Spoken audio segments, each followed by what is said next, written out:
দ্বিতীয় শ্রেণী প্রিয় শিক্ষার্থী সালদার স্যার ইউটিউব চ্যানেল থেকে তোমাদের সবাইকে স্বাগতম। আজকে তোমাদের জন্য আরও একটি নতুন ভিডিও নিয়ে এসেছি।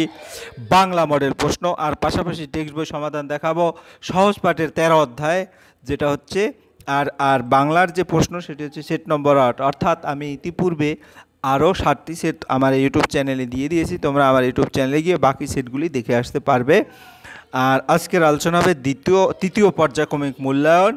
হ্যাঁ, স্কুল হচ্ছে 8 নম্বর স্কুল হালিশহর প্রাইমারি স্কুল। আর এই একই প্রশ্ন কালনা আম্বিকা মহেশ মর্দিনী প্রাথমিক বিদ্যালয়েও এসেছে। 50 মার্কের এই স্কুলের প্রশ্নটি আমি বিশ্লেষণ সহ সম্পূর্ণ সমাধান দেখাবো তোমাদের এই ভিডিওতে। আর পাশাপাশি হবে টেক্সট বই সহজ পাঠের সমাধান 13 অধ্যায়। কাজেই তোমরা যারা এখনও আমার চ্যানেলটিকে সাবস্ক্রাইব করোনি তারা এখনই চ্যানেলটিকে সাবস্ক্রাইব করে বেল আইকনটি প্রেস করে দাও। দেখতে পাচ্ছ যে সহজ পাঠের মধ্যে 13 অধ্যায়ের যে প্রশ্নগুলি দেখাবো সেটা হচ্ছে শব্দার্থ, শূন্যস্থান পূরণ, বিপরীত শব্দ, সংক্ষিপ্ত প্রশ্ন উত্তর, 2 মার্কের প্রশ্ন উত্তর এবং স্তম্ভ মিলাও, সমার্থক শব্দসহ সকল প্রশ্ন উত্তর। কাজেই সরাসরি আমরা প্রশ্নটি দেখে আসি। এখানে টোটাল এক এক করে টোটাল প্রশ্ন আছে 11টি। আমি সমস্ত প্রশ্নের উত্তরে তোমাদের আলোচনা করব। প্রথম প্রশ্ন শব্দকল্পদ্রুম কবিতার প্রথম 4 লাইন মুখস্থ লিখো। আমরা দেখে আসি শব্দকল্পদ্রুম। ঠাস ঠাস ধুম ধুম, শুনে লাগে খটকা, ফুল ফোটে তাই বলো, আমি ভাবি পটকাশ, সাই সাই পন পন, ভয়ে কান বন্ধ, ওই বুঝি ছুটে যায় সে ফুলের গন্ধ। তাহলে আমরা উত্তরটা এভাবে লিখে দেব। শব্দকল্পদ্রুম লিখেছে সুকুমার রায়। এভাবে তোমরা 4টা লাইন লিখে দিবে। তারপর শব্দজুড়ি থেকে শব্দ নিয়ে ফাঁকা স্থানে বসাও। অঞ্জনা নদীর তীরে চন্দনী গায়ে, পুরো মন্দিরখানা গঞ্জের বায়ে। তারপরে জীর্ণ ফাটল ধরা এক কোণে তরি, অন্ধ নিয়েছে বাসা কুঞ্জ বিহারী। এবার 3 নম্বরের প্রশ্ন হচ্ছে তোমার বই থেকে এবং সহজ পাঠের প্রশ্ন থেকে নেওয়া প্রশ্নের উত্তর। বাবা কিভাবে ছেলেকে ইংরেজি শিক্ষা চেনালেন? বাবা রাস্তার মাইল ফলক দেখে ছেলেকে ইংরেজি শিক্ষা চেনালেন। খ নম্বর, বুনো জানোয়ার কেন ভোরবেলা আর সন্ধ্যায় পেট ভরে জল খেয়ে নেয়? দিনের আলো দেখা দেওয়া মানে শত্রুর চোখে পড়া, তাই বুনো জানোয়ারও ভোরবেলা ও সন্ধ্যাবেলা পেট ভরে জল খায়। নরেনের মা নরেনকে কি বললেন? নরেনের মা নরেনকে বলেন, বাছা তোর যদি ভুল না হয় তবে কিছুতেই কিছু আসে যায় না। এরপর পাহাড়ের গায়ে বাড়িগুলো কেমন সাজানো? পাহাড়ের গায়ে বাড়িগুলো মিঠাইয়ের মতো সাজানো। দার্জিলিংয়ে কোন পাহাড় দেখা যায়? দার্জিলিংয়ে হিমালয় পাহাড় দেখা যায়। বাবার সঙ্গে হেঁটে কলকাতায় আসছে ছেলেটির পরিচয় দাও। ছেলেটি ঈশ্বরচন্দ্র বন্দ্যোপাধ্যায়। তারপরে বুনো জানোয়ার কোথা থেকে জল খায়? বুনো জানোয়ার নদী বা পুকুরের ধারে এসে জল খায়। ছোটোবেলার নরেন বড় হয়ে কী নামে পরিচিত? ছোটোবেলার নরেন বড় হয়ে স্বামী বিবেকানন্দ নামে পরিচিত। দার্জিলিংয়ের পথে সবচেয়ে উঁচু স্টেশনের নাম কি? দার্জিলিংয়ের সবচেয়ে উঁচু স্টেশনের নাম হচ্ছে ঘুম। উদ্ভব মণ্ডল জাতিতে সদ্গোপ। গঞ্জের জমিদার কে ছিলেন? গঞ্জের জমিদার ছিলেন সঞ্জয় সেন। নিস্তারণীর বরের নাম কি? নিস্তারণীর বরের নাম বটকৃষ্ণ। পদ্ম পুকুরে মাছ ধরার সত্ত্ব কে পেয়েছে? হ্যাঁ, পদ্মপুকুরে মাছ ধরা সত্ত্ব বৃন্দাবন জেলে পেয়েছে। কে ভজন গাইছে? অন্ধবেনী ভজন গাইছে। আকাশের কোণে কিসের চাঁদ উঠে? আকাশের কোণে পঞ্চমীর চাঁদ উঠে। এরপর নিচে যুক্ত ব্যঞ্জন ব্যবহার করে নতুন শব্দ তৈরি করো এবং সেই শব্দ দিয়ে বাক্য রচনা করো। নবান্ন লিখতে পারি। নতুন ধান উঠলে গ্রাম বাংলার ঘরে ঘরে নবান্ন হয়। হ্যাঁ, বল্লম বন জঙ্গলে গেলে সাথে বল্লম রাখতে হয়। অন্ধবেনী ভজন গাইছে। সদা সত্য কথা বলা উচিত। এরপরে 5 নম্বরের প্রশ্ন, সবুজ টিয়া বনে শ্যামল ওরে, অর্থাৎ শ্যামল বনে সবুজ টিয়া ওরে এলোমেলো শব্দ সাজিয়ে লিখতে বলেছে। দেখতে বাসা বাবুই পাখির সুন্দর, বাবুই পাখির বাসা দেখতে সুন্দর। মেলেছে বক ডানা শুভ্র বক ডানা মেলেছে। শালিক রান্নাঘরে ঝগড়া 3টি করে চালে। হ্যাঁ, 3টি শালিক ঝগড়া করে রান্নাঘরের চালে। এরপরে 6 নম্বরের প্রশ্ন, শব্দ অর্থ লিখো। লুটোপুটি, গড়াগড়ি, নাওয়া, স্নান করা, চটপট, তাড়াতাড়ি, নজর, দৃষ্টি। এরপর আমরা 7 নম্বরের প্রশ্ন যাবো। বিপরীত শব্দ। খোলা হচ্ছে বন্ধ, ঠিক হচ্ছে ভুল। 8 নম্বরের প্রশ্ন, নিচের প্রতিটি দিবস কোন দিন পালন করা হয়? লেখো। স্বাধীনতা দিবস 15ই আগস্ট, শিশু দিবস 14ই নভেম্বর, শিক্ষক দিবস 5ই সেপ্টেম্বর। এরপর 9 নম্বরে ক স্তম্ভের সঙ্গে খ স্তম্ভের মিলকরণ। কাকের সাথে যদি মিলাই নোংরা পরিষ্কার করে। মোরকের সাথে মাথায় লাল ঝুঁটি। মাছরাঙার সাথে ছো মেরে মাছ মুখে উড়ে যায়। বাবুই দর্জি পাখি। তারপরে গিয়ে হলো তোমার কোকিল হচ্ছে কাকের বাসায় ডিম পারে। পায়রা হচ্ছে শান্তির দূত। এ হচ্ছে 9 নম্বরের প্রশ্ন। এবার আমরা 10 নম্বরের প্রশ্ন দেবো। বাক্য রচনা প্রশ্ন। বাংলা পরীক্ষায় আমার সব প্রশ্ন কমন পড়েছে। এরকম অনেক তুমি বাক্য রচনা লিখতে পারবে। বই আমি অবসরে গল্পের বই পড়ি। শূন্যস্থান পূরণ করি। বাড়ির বানাম রাজমিস্ত্রি। মাঠে ফসল ফলান কৃষক, বিদ্যালয়ে পড়ান শিক্ষক শিক্ষিকা, তারপর অসুখ সারান বৈদ্য, করি কে বলে হস্তি, হাতির ডাক হলো বৃহন। এরপরে আমরা এক এক করে সমস্ত প্রশ্নের উত্তর দিয়ে দিয়েছি। এবার টেক্সট বই সমাধান দেখাবো, যেটা টেক্সট বই আজকের বিষয় সহজপাঠ ত্রয়োদশ গল্প উদ্ভব মণ্ডল জাতিতে সদ্গোপ। এখানে আমি আগে আলোচনা করছি, সকল প্রশ্নের উত্তর এক এক করে দেখিয়ে দেবো। তো তার আগে গল্পটি যদি দেখি, উদ্ভব মণ্ডল জাতিতে সদ্গোপ, তার অত্যন্ত দরিদ্র অবস্থা, ভূ সম্পত্তি যা কিছু ছিল ঋণের দায়ে বিক্রয় হয়ে গেছে, এখন মজুরি করে কায় ক্লেশে তার দিন নাপিত হয়। এদিকে তার কন্যা নিস্তারিণীর বিবাহ, বরের নাম বটকৃষ্ণ, তার অবস্থা মন্দ নয়, ক্ষেতের উৎপন্ন শস্য দিয়ে সহজেই সংসার নির্বাহ হয়, বাড়িতে পূজা অর্চনা ক্রিয়াকর্ম আছে। আগামীকাল 19শে জ্যৈষ্ঠ বিবাহের দিন বরযাত্রী দলে আসবে, তার জন্য আহারাদির উদ্যোগ করা চাই। পাড়ার লোকে কিছু কিছু সাহায্য করছে, অভাব তবু যথেষ্ট। পাড়ার প্রান্তে একটি বড় পুষ্করিণী, তার নাম পদ্মপুকুর। বর্তমান ভূস্বামী দুর্লভ বাবুর পূর্বপুরুষদের আমলে এই পুষ্করিণী সর্বসাধারণে ব্যবহার করতে পেত। তারপরে কি হলো, এমনকি গ্রামের গৃহস্থ বাড়ির কোনো অনুষ্ঠান উপলক্ষে প্রয়োজন উপস্থিত হলে মাছ ধরে নেবার বাধা ছিল না, কিন্তু সম্প্রতি দুর্লভবাবু প্রজাদের সেই অধিকার বন্ধ করে দিয়েছেন। অল্প কিছুদিন আগে খাজনা দিয়ে বৃন্দাবনে জেলে তার কাছ থেকে এই পুকুরে মাছ ধরার সত্ত্ব পেয়েছে। উদ্ভব এই সংবাদ ঠিক মতো জানতো না, তাই সেদিন রাত্রি থাকতে উঠে পদ্মপুকুর থেকে একটি বড় দেখে রুই মাছ ধরে বাড়ি আনবার উপক্রম করছে। এমন সময় বিঘ্ন ঘটল, সেদিন দুর্লভবাবুর ছোট কন্যার অন্নপ্রাশন, খুব সমারোহ করে লোক খাওয়ানো হবে। তারই মাছ সংগ্রহের জন্য বাবুর কর্মচারী কৃতবাস কয়েকজন জেলে নিয়ে সেই পুষ্করিণীর ধারে এসে উপস্থিত। দেখে উদ্ভব এক মস্ত রুই মাছ ধরেছে, সেটা তখনই তার কাছ থেকে কিনে নিল। উদ্ভব কৃতবাসে হাতে পায়ে ধরে কাঁদতে লাগলো, কোনো ফল হলো না। ধনঞ্জয় পেয়াদা তাকে বলপূর্বক ধরে নিয়ে গেল দুর্লভবাবুর কাছে। দুর্লভ বিশ্বাস ছিল যে ম্যাজিস্ট্রেটের কাছে অত্যাচারী বলে উদ্ভব তার দুর্নাম করেছে, তাই তার উপর তার বিষম ক্রোধ। বললেন, তাই তুই মাছ চুরি করেছিস, তার দণ্ড দিতে হবে। ধনঞ্জয় বলেন, একে ধরে নিয়ে যাও, যতক্ষণ না 10 টাকা দণ্ড আদায় করে ছেড়ে দেও না। উদ্ভব হাত জোর করে বললে, আমার 10 পয়সাও নেই, কাল কন্যার বিবাহ, কাজ শেষ হয়ে যাক, তারপরে আমাকে শাস্তি দেবেন। হ্যাঁ, দুর্লভবাবু তার কাতর ভাইকে কর্ণপাত করলেন না। ধনঞ্জয় উদ্ভবকে সকল লোকের সম্মুখে অপমান করে ধরে নিয়ে গেল। দুর্লভের পিসি কাত্যায়নী ঠাকুরানী সেদিন অন্নপ্রাশন নিমন্ত্রণে অন্তঃপুরে উপস্থিত ছিলেন। উদ্ভবের স্ত্রী মোক্ষদা তার কাছে কেঁদে এসে পড়ল। কাত্যায়নী দুর্লভকে ডেকে বলেন, বাবা নিষ্ঠুর হয়ে না, উদ্ভবের কন্যার বিবাহ যদি অন্যায় করো, তবে তোমার কন্যার অন্নপ্রাশনে অকল্যাণ হবে, উদ্ভবকে মুক্তি দাও। দুর্লভ পিসির অনুরোধে উপেক্ষা করে চলে গেলেন। কৃত্যবাসকে ডেকে কাত্যায়নী বলেন, উদ্ভবের দণ্ডের এই 10 টাকা দিলাম, তখনই তাকে ছেড়ে দাও। উদ্ভব ছাড়া পেল, কিন্তু অপমানের লজ্জায় তার 2 চক্ষু দিয়ে জল পড়তে লাগলো। পরদিন গোধূলি লগ্নে নিস্তারিণী বিবাহ বেলা যখন 4টে, তখন 5 জন বাহক উদ্ভবের কুটির প্রাঙ্গণে এসে উপস্থিত। কেউ বা এনেছে ঝুড়িতে মাছ, কেউ বা এনেছে হাঁড়িতে দই, কারো হাতে থালায় ভরা সন্দেশ, একজন এনেছে একখানি লাল চিলের শাড়ি। পাড়ার লোকে আশ্চর্য লাগলো, জিজ্ঞেস করলো কে পাঠালেন। বাহকেরা তার কোনো উত্তর না করে চলে গেল। তার কিছুক্ষণ পরে এই কুটিরের সম্মুখে এক পালকি এসে দাঁড়ালো, তার মধ্যে থেকে নেমে এলেন কাত্যায়নী ঠাকুরন। উদ্ভব এত সৌভাগ্য স্বপ্নেও কল্পনা করতে পারতো না। কাত্যায়নী বলেন, দুর্লভ কাল তোমাকে অপমান করেছে, সে কথা তুমি মনে রেখো না। আমি তোমার কন্যাকে আশীর্বাদ করে যাব, তাকে ডেকে দাও। কাত্যায়নী নিস্তারিণীকে এক গোছা সোনার হার পরিয়ে দিলেন, আর তার হাতে 100 টাকার একখানি নোট দিয়ে বললেন, এই তোমার যৌতুক। এই ছিল তোমার সমস্ত গল্প। এবার শব্দ অর্থ, 40টি শব্দ অর্থ আমি দেখব। উদ্ভব মণ্ডল এই যে গল্পের প্রধান চরিত্র, দরিদ্র সদ্গোপ ব্যক্তি। সদ্গোপ এক কৃষিজীবী জাতি বা সম্প্রদায়। ভূসম্পত্তি জমি জমা বা স্থাবর সম্পত্তি, ঋণের দায়ে ধার শোধ করার বাধ্যতায়, বিক্রয় মানে বিক্রি করা, মজুরি শ্রমের বিনিময়ে প্রাপ্ত টাকা, কায় ক্লেশে শারীরিক কষ্টে দিনাতিপাত জীবিকা নির্বাহ। কন্যা মেয়ে সন্তান, নিস্তারিণী উদ্ভবের মেয়ে। বর মেয়ের বিয়ের পাত্র, উৎপন্ন শস্য ফসল, সংসার নির্বাহ, পরিবারের খরচ চালানো। তারপরে ক্রিয়াকর্ম, ধর্মীয় অনুষ্ঠান, বরযাত্রীর দল, বরের সঙ্গে যাওয়া বিবাহ যাত্রীরা। তারপর আহার আদি, খাওয়া ব্যবস্থা, উদ্যোগ প্রস্তুতি বা আয়োজন, পুষ্করিণী, বড় পুকুর, পদ্মপুকুর গ্রামের বিখ্যাত পুকুরের নাম, ভূস্বামী জমির মালিক বা জমিদার।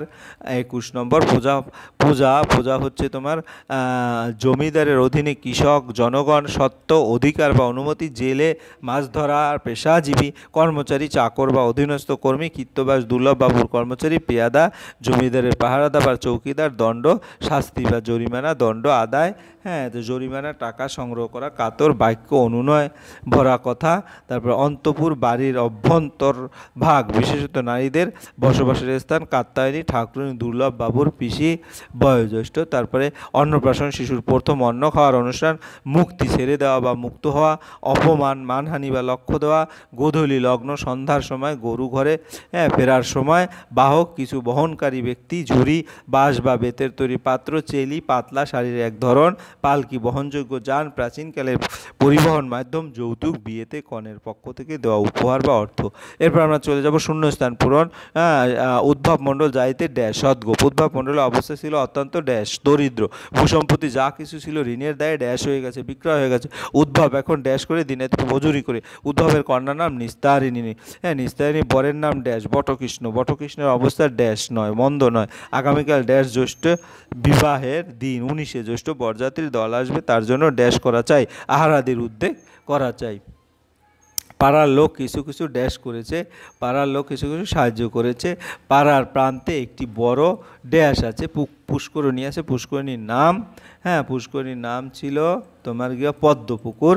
বর্তমানে ভূস্বামী ছিলেন দুর্লভ বাবু। দুর্লভ বাবুর পূর্বপুরুষদের আমলে পুকুরটি ছিল ড্যাশ ব্যবহারের জন্য সর্বসাধারণ সম্পত্তি। দুর্লভ বাবু প্রজাদের সেই ড্যাশ বন্ধ করে দিয়েছেন অধিকার। অল্প কিছুদিন আগে ড্যাশ জেলে পুকুরে মাছ ধরার সত্ত্ব পেয়েছে বৃন্দাবন। উদ্ভব এই সংবাদ ঠিক মতো জানতো না। সেদিন উদ্ভব পদ্মপুকুর থেকে একটি বড় ড্যাশ মাছ ধরেছিল, রুই মাছ। দুর্লভ বাবুর কর্মচারীর নাম ছিল কৃতিব্যাস। কৃতিব্যাস কয়েকজন ড্যাশ নিয়ে পুকুরে এসেছিল জেলে নিয়ে। কৃতিব্যাস উদ্ভবের ধরা মাছ কেড়ে নেয়। উদ্ভব কৃতিব্যাসের হাতে পায়ে কাঁদতে লাগলো। ধনঞ্জয় পেয়াদা উদ্ভবকে ড্যাশ নিয়ে গেল দুর্লভ বাবুর কাছে। তা দুর্লভ বাবু উদ্ভবকে বললেন, তুই মাছ ড্যাশ করেছিস, চুরি করেছিস। দুর্লভ আদেশ দিলেন উদ্ভবকে যতক্ষণ না ড্যাশ দণ্ড আদায় করে ততক্ষণ না ছাড়তে 10 টাকা। উদ্ভব বলল, আমার 10 ড্যাশ পয়সাও নেই।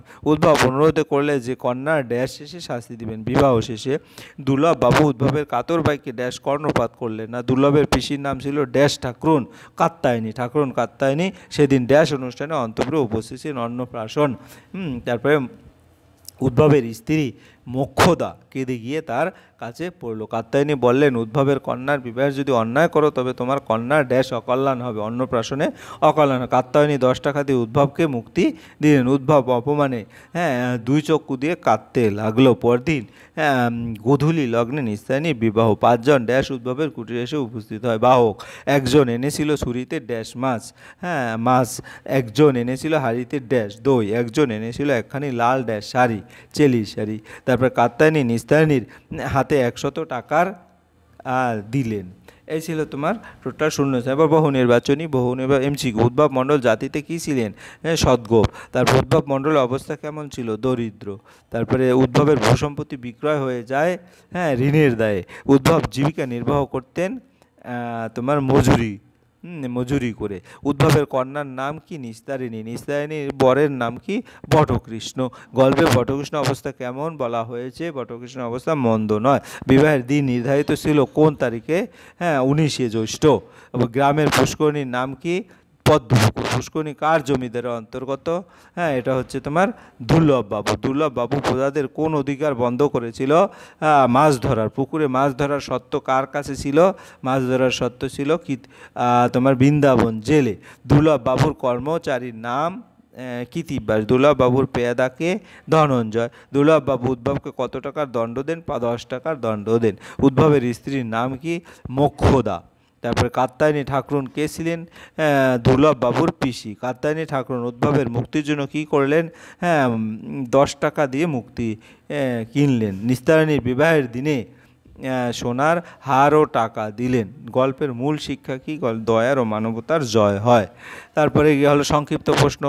উদ্ভব মণ্ডল যাইতে কী ছিলেন? সদ্গোপ। উদ্ভব মণ্ডলের আর্থিক অবস্থা কেমন ছিল? অত্যন্ত দরিদ্র। উদ্ভব তার সম্পত্তির কেন হারছিলেন? ঋণের দায়ে বিক্রয় হয়ে গেছিল। উদ্ভব কী করে জীবিকা নির্বাহ করতেন? মজুরি করে দিনাতিপাত করতেন। উদ্ভবের কন্যার নাম কি? নিস্তারিণী। নিস্তারিণীর বরের নাম কি? বটকৃষ্ণ। বটকৃষ্ণ অবস্থা কেমন ছিল? মোটামুটি সচ্ছল। নিস্তারিণী বিবাহ করে ঠিক হয়েছিল 19শে জ্যৈষ্ঠ। বরযাত্রীর জন্য কি প্রস্তুতি নিতে হয়েছিল?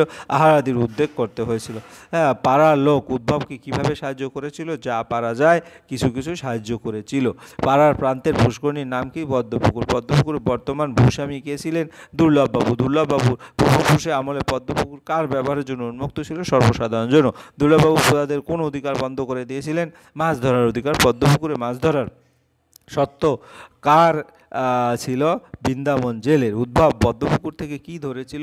একটি বড় রুই মাছ। মাছ ধরার সময় উদ্ভবকে কে ধরেছিল? কৃত্তিবাস ও তার লোকজন। কৃত্তিবাস কে ছিলেন? দুর্লভবাবুর কর্মচারী। দুর্লভবাবুর পেয়াদার নাম কি? ধনঞ্জয়। দুর্লভবাবু উদ্ভবকে কত টাকার দণ্ড দিয়েছিলেন? 10 টাকা। উদ্ভবের কেন সেই টাকা দিতে পারেনি? তার কাছে 10 পয়সাও ছিল না। উদ্ভব কি অনুরোধ করেছিল? অন্যার বিবাহ শেষে শাস্তি দিতে। দুর্লভবাবু উদ্ভবের অনুরোধ শুনেছিলেন কি না?